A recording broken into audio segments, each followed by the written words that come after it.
This episode of EMS One Stop is brought to you by Lexipol, the experts in policy, training, wellness support and grants assistance for first responders and government leaders. To learn more, visit lexipol.com. That's lexipol.com. Hello and welcome back to another edition of EMS One Stop. For those watching on video, you can see I'm out on location. I'm in Charleston, South Carolina.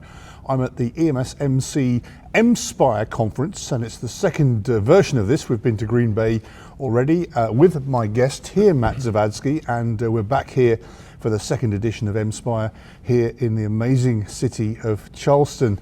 Good morning, sir. How are you? Very historic city that we're in. A very historic. Fort Sumter, yes. I think, is the answer that we were looking for before you asked Exactly the question. Right. Yes, not my war for once. For a change. Yes. For a change, Yes. for a change. And one that they're not still fighting. Exactly, and we are really glad of that. So we're here at EMSMC. As I say, we've been on the road on two occasions. We're always following each other on the road, by the way, which we are. But sometimes on the same plane. Sometimes on the same plane. Sometimes we pass in airports. So if you ever pass Matt Zavadsky in an airport, it's a badge of honour because you're also travelling. Anyway, let's get down to some really serious business. We're back at work in the government. We were out for 40 plus days, the longest shutdown in history. We had a lot of sort of navel gazing to work out when's it going to open, what are we going to do next, how is it going to affect us. So we're open. Now we need to work out what we're going to do next, how we're going to affect us. From my perspective, I'm back on the Hill in a week's time to start the lobbying effort again. But what's your take, Matt? Yeah, so Rob, it's interesting that you use the term work and government in the same sentence, by the way. I just thought that was good that you kind of threw that in there. But the reality is that... For the benefit of sound effects, that this is part of the hyper-turbulence that's occurring in EMS right now. And so many agencies are suffering financially, operationally, and really tied to the finances, that the government shut down from both a regulatory suspension and, quite frankly, a suspension of Medicare extenders and some of the grant programs that were going severely impacted EMS agencies across the country. The problem that we're faced with is, in addition to those cash flow issues that get put into place with, do you bill Medicare? Do you not bill Medicare? What's the reimbursement going to be? Are the extenders extended? Once again, kick the can down the road. Is you've got agencies that literally, we heard, had to take out loans to meet payroll because they didn't want to bill Medicare because the reimbursement might be jacked up, whatever the case might be. And this has a real impact. NAEMT just finished a flash poll that'll be coming out and hopefully be out by the time the podcast airs. And 408 agencies replied. And so many said that they had to suspend training because the trainings for new employees in many cases were grant funded. So we have all those hyper-turbulent issues that are occurring with the federal government and all the distractions that come along with that inside the Beltway. But now we know that it's going to happen perhaps all over again come January 30th. Yeah, it's not a done deal. Right. We're open, thankfully, and which means, of course, we can get back on to some of the stuff. And I have to say that, of course, you and I both know that there's a lot of bipartisan stuff that, despite what was going on, that there is some general agreement. We've been getting sponsors for some of the bills that every association's working at, and of course, I say this every time that associations, thankfully, are hunting as a pack right now. And obviously we can talk about EMS on the Hill and other things that are coming up later. But it all could come to a grinding halt again if we know who they are, and don't continue to agree before we hit January. Correct, and that was part of the discussion that NAEMT had with the Economics Committee and whether or not, we did the flash poll on the impact of the government shutdown and some of the regulatory changes and literally finished it last week. And the question was, do we release it while the government's reopened? And I said, no, absolutely, because we may be shut down again. Plus, it's all the other regulatory issues as it relates to. So, but the distraction that's occurring in DC makes it more important than ever for the large national associations, even state associations, to continually push for permanent relief from extenders. We've now got the TIP bill introduced in the House and the Senate. So those are the things that we need to cut through the fog of war, if you will, and in some respects that's really truly what's happening, and get the legislators and their staffers back into their primary role of budgets, passing good laws that help the Medicare budget, that help save money, that helps EMS organizations. So I think the message for the profession right now is now is not the time to put your foot on the brake, it's time to put your foot on the gas. Okay, We've got to get this done. let's do a rewind, because you and I are advocacy geeks. Try saying that at 7 o'clock in the morning. And of course, we understand what TIP is, but for the watchers, Sure. for the listeners, let's rewind and do a little explainer as TIP. And let's go back to ET3 and then go forward from there. Yeah, the concept of paying EMS only if we transport to the hospital is a flawed economic model for all the reasons that we've talked about in the past. And we now have a treatment in place bill introduced in the House and now in the Senate. Just last week, the Senate introduced the companion bill to the treatment in place bill that's in the House. So that economic model for EMS is way better. In fact, attendees here at EMSpire will be hearing about that later on this morning, about the agencies that are billing for treatment in place, how they're being reimbursed. But overall, getting Medicare to pay for treatment in place is better for the patient, it's better for the healthcare system, it's better for the Medicare financing, it's better for EMS agencies. We need to get that across the finish line as quickly as possible. Just like that. And so, of course, that is a great description. There's a lot of work to go with that. And as I say, that a lot of the letters now are being signed on to by all of our major associations, and not decrying, and providers. And providers, of course, but not decrying, not every association can sign on, but of course there are those national associations that have active lobbying activities on Capitol Hill. They're the ones that employ people to walk the floors, walk the halls, walk the corridors, daily and professionally. And obviously having those people up there doing that for us is important. And obviously we have the weight of those associations that sit behind that propels us into, hopefully action. But don't forget, the field provider, the administrator, the biller, need to go to their association's online legislative service, write those. It literally takes 3 minutes. Write your letters of Congress, or write your members of Congress, because those letters mean something to those legislators. Because when they see huge support for bills like treatment in place or the Medicare extenders, they're going to vote. So, no secret, I live in Vegas. Jackie Rosen is my senator. I did a AAA call to action only last week, and not only did I get the standard response, thank you for your email. 2 days ago, I got the, and by the way, there's one more thing we want you to talk to you about. So that you go into their database, yes, they capture you, it's how marketing works these days, right? But political marketing. And then I'm getting more explainers now back because I've registered. And here's the call to action, everyone. In the show notes and also on the screen will be some of the sites you can go to from our national associations. We have a number of calls to action these days, thanks to technology, thanks to AI, and we're going to talk about AI in the second half in more detail, where you can actually go, you can register the issue that we want you to talk about, and actually it takes a second to put your name, your address. Of course, the address is important because it then puts you into the right constituency, the right district. And then, of course, there is the stock letter, or you could actually, you can freeload as well. Correct, and many of us have done a little bit of editing of the standard by giving some personal anecdotes or some personal stories. Those things matter, and literally, it's 3 minutes or less, you're done. Yep, calls to action are important, and also calls to action are important because we could only have 2 months to get the next batch in, exactly. right? And so there's a worry. The other issues that are on your plate, Matt, I mean, again, you are, I think I'm man about town, but you are man about the EMS universe. What else are you seeing out there right now that we can talk about? So what we're seeing is a tremendous increase in activity of of communities reevaluating their EMS delivery.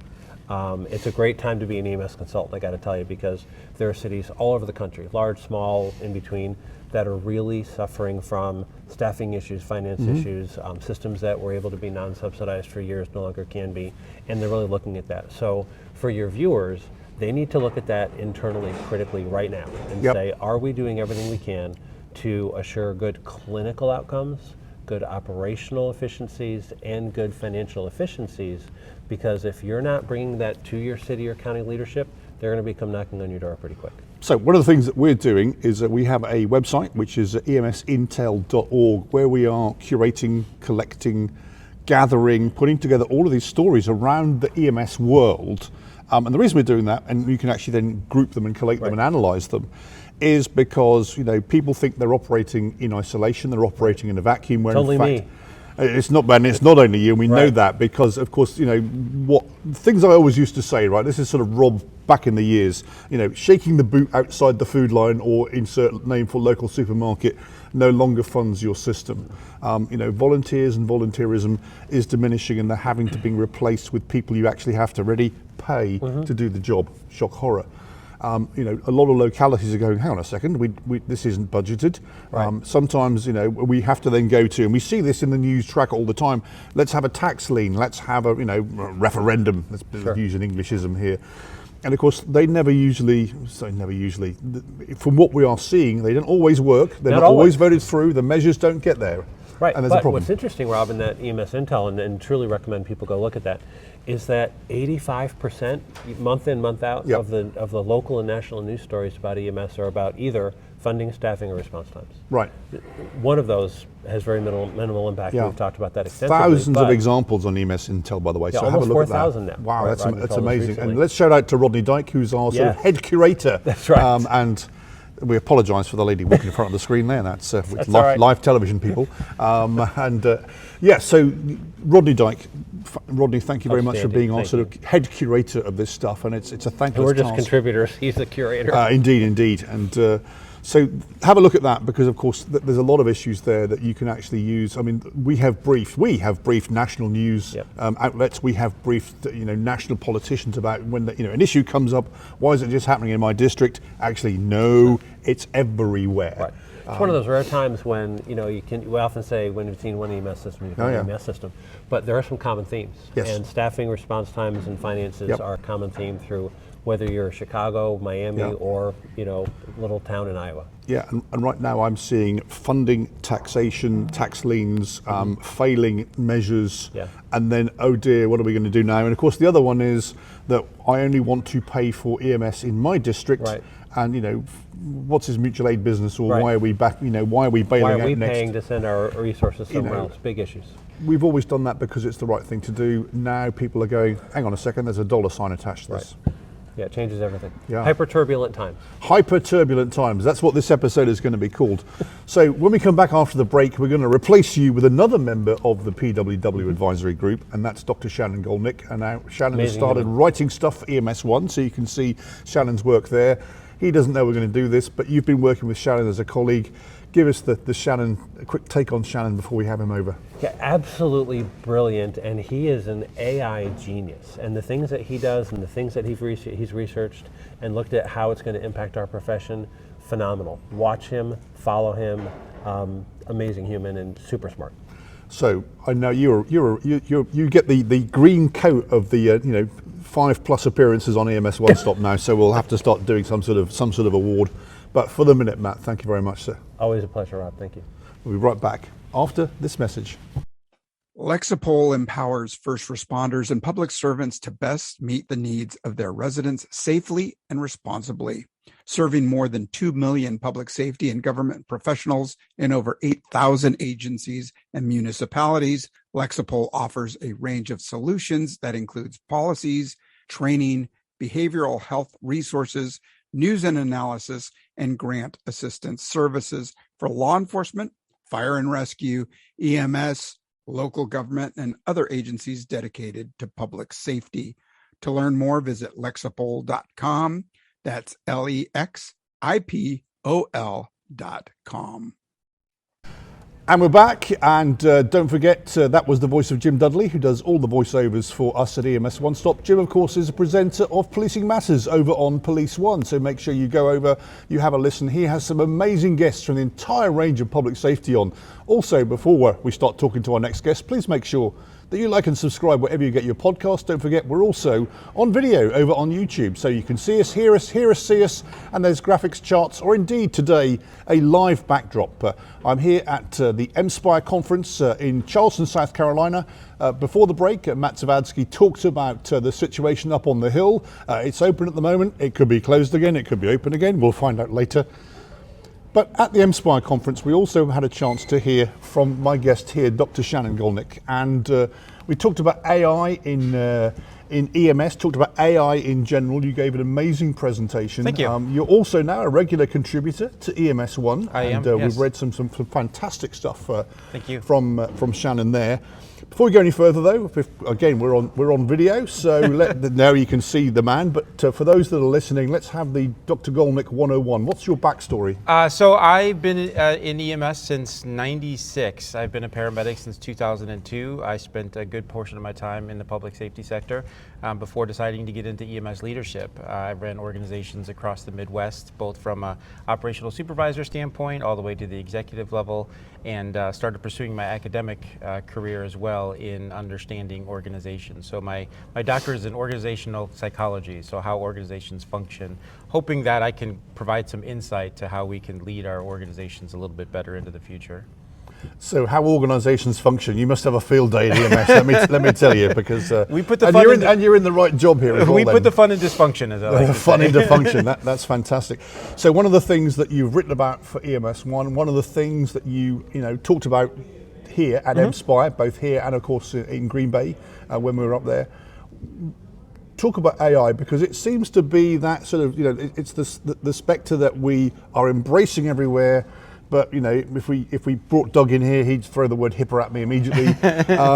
What are the pros and cons right now? So I think it's important to understand that AI is not the future; it is the present. Right. We are currently here right now, and it's nothing to be afraid of. And what I encourage agency leaders to do is to kind of start embracing and understanding and forming some literacy about what AI actually is. Because if you're not doing it, I promise you that your staff is doing it, and they're playing around with AI. The newer generation, my kids, completely understand how AI functions. So it's important that we not only understand it so that we can manage it, but it's also important that we figure out ways that we can harness its power, because it is a very powerful tool. So I think one of the first things is the understanding. The second thing is policy and procedure, I think is the Yep. huge piece. You heard me talk yesterday about, if there's anything that anybody takes away, it's that we need to have policies and procedures on AI. How are we using AI within our agencies, and how are we putting up essentially guardrails? Because guardrails don't exist from a congressional standpoint, they don't exist from a regulatory standpoint. The technology is moving far too fast. So we as agency leaders have to take the lead in putting up some of those guardrails to say, hey, AI is here, it's a tool, we highly encourage you to do it, but these are the tools that you can use, this is what you can use it for, this is what you're not supposed to use AI for. So a couple of things you said there, of course, one, AI isn't new, and I always go back to the story, 20 years ago in the UK, we're out on scene, we've got a monitor, it's producing a strip, and in the top left-hand corner of that strip is a suggested outcome as to what the rhythm is, right? Of course, you're encouraged star. Yeah, you're encouraged to put your thumb over that and interpret the 12 Correct. lead yourself, but actually that was a little bit of AI. That was actually interpreting what we were seeing and trying Absolutely. to give us an outcome. So it's not new, it's here now. The first thing you said to me there is that the guys on the truck, everyone is using it, and that is a good thing that they know how to use it. But sometimes things like cut and pastes, when we come back down, and we're at a billing conference here, right? So when some of those activities, people out there, and you want to hear what Shannon has to say here, actually can get everyone into trouble, right? Yes. So there are EPCR software out there that are using proprietary AI that will use AI generated narratives, and that absolutely 100% good to go. What we don't want to see is our crews putting in, their ChatGPT to have ChatGPT write their narrative. Stop there. Why? Well, one, ChatGPT is black box, meaning it is open software, meaning we can inadvertently release PHI out into the public. We have no idea where that information goes. We have no idea how that information is used, but once it's out there, you cannot pull it back in. So that's the first aspect of it. The second is hallucinations. So we showed a kind of an example of AI wants to do two things. It wants to answer your question, and it wants to make you happy. And if it doesn't have all the information, it will make stuff up to make you have the answer, to make you happy, to satisfy that aspect of it. And we've seen some of those hallucinations when we've been testing the AI aspect of it, giving it minimal information and getting back pretty in-depth patient information that could be used falsely in an EPCR. The other reason is that ChatGPT is kind of a snitch. Inside of ChatGPT, anything that's cut and pasted, and cutting and pasting has always been fraudulent activity. So the old adage, we used to see paramedics that would have templates in Word documents that they would just kind of cut and paste, and You know who you are. they would cut and paste and manipulate the language to their particular call. ChatGPT has embedded code inside of it that you can't see, but that code is there, and it's used. That code is detected by essentially fraud detection devices. So this is how teachers and professors can look for fraudulent activity if they used AI to write things. We do now know that Medicare is embracing AI. The WISER program, the waste and ineffective efficiency software that CMS is piloting right now, is utilizing AI. So what we're kind of afraid to do is to say, hey, what happens 6 months from now, 8 months from now, when Medicare does an audit, they run your EPCRs and find all of this embedded code from ChatGPT, not the proprietary AI that was used in your software. You open yourself up for a lot of compliance issues. And the other thing with AI is, we talked about yesterday, there's almost no rules. So the technology is moving so fast. We're trying to catch up as fast as we can. But again, we're going to be behind the 8 ball, and we don't want organizations and agency leaders to be in trouble retrospectively for things that they could have prevented now. So we've given out a little bit of a mixed message here. AI is here. AI is here to stay, unless you read this morning's editorial from Google, all right, but we won't go there. So it's here to stay. We are getting devices and software that's incorporating it good. But also, we've talked about the fraught danger of, being, and the thing that struck me yesterday, you talked about it goes to the cloud. What is the cloud? Someone else's computer. Somebody else's computer. Somebody else's computer. Hadn't thought about it that way before, because it goes to the cloud and there it is, but of course it belongs to somebody else. So there's some sort of fraught issues there, but also it's going to be for the power of good, providing we can harness it with policy. Yes. And actually contain it within our own organizational infrastructure. Yes, right? yes. AI is a tool, and the way I try to present AI is, it is an absolutely amazing tool to have. But like any tool, you can do some real damage if you don't use it properly. It's the old adage, if all you have is a hammer, everything looks like a nail. Yes, it's very effective in pounding nails, but you'll also put a lot of holes in the wall. If we embrace AI as that tool to kind of help support what it is we're doing, also putting in the guardrails so that we're not beating holes into the wall and making ourselves open to essentially fraudulent activity or misuse of that particular tool, which we've already started to see some of those kind of trickling in with fraudulent AI uses. Deep fake AI is another big one that's out there right now. So it's a tool, and it is much like the internet changed how we functioned as a society. AI is going to be that next paradigm shift for us. Right. Instead of going to Google to ask for information and questions, we'll be going to ChatGPT or to Claude or to Perplexity. Yeah. Spoiler alert, the way that I work these days, my work product from these particular podcasts is I will record it as I'm doing now. I then take the transcript, I feed it into chat. It has an agent that says, produce me a 2-paragraph set of show notes, produce me the timeline, and produce me some key quotes from the section. It improves and speeds up the way I do it. But the one thing I have to do, and you said this yesterday, is read what it's produced. Yes. Because AI makes mistakes, and AI doesn't understand context either. Right. No AI product out there can understand human context. And the funny example I give yesterday was, asking the guy, how you doing? And I'm fine. And then you ask the woman, how you doing? And the slide got me, of course. If you want to play this game at home, of course, think about Joey Tribbiani on one side, and who's sitting on the other side? The Sopranos. Yeah, Tony Soprano. Joey Tribbiani versus Tony Soprano. Yes. How would each of those ask how you doing? Yes. That's how you explain context. So that was brilliant. Yes. So AI is not able to understand the contextual aspect of human interaction. So it's important that we understand its limitations, because what you meant to write and what you actually wrote can be taken out of context if it's not put in that structure right. And once it's launched, it's out there, and you said it. It's out there. Now, interesting, I was listening, or some Doug wrote and said a while ago, Doug Wolfberg, about also the fact if you let it diagnose for you and it comes up with some amazing fancy medical diagnosis with big Latin words, and then you end up in court and you can't explain, if you don't know what it means, correct, you can't then explain it later because you don't know what it means. Correct. Right? Yes. Yes, and ironically, what we're starting to see more is the WebMD effect. You know, when WebMD came out, everybody was starting to type in their systems into WebMD to try and understand what was actually happening. And everything is either pink eye or cancer in WebMD.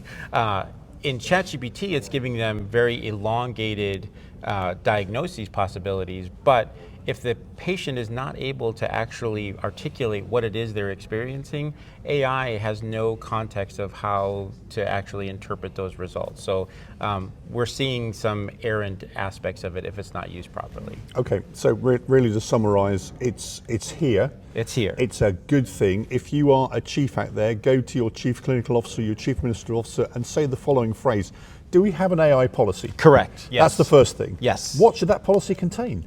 The policy contain recognizing that AI is here, and what we don't want is we don't want to create fear around this product, because it's not a fearful product. It's an amazing tool, again, but it is a tool.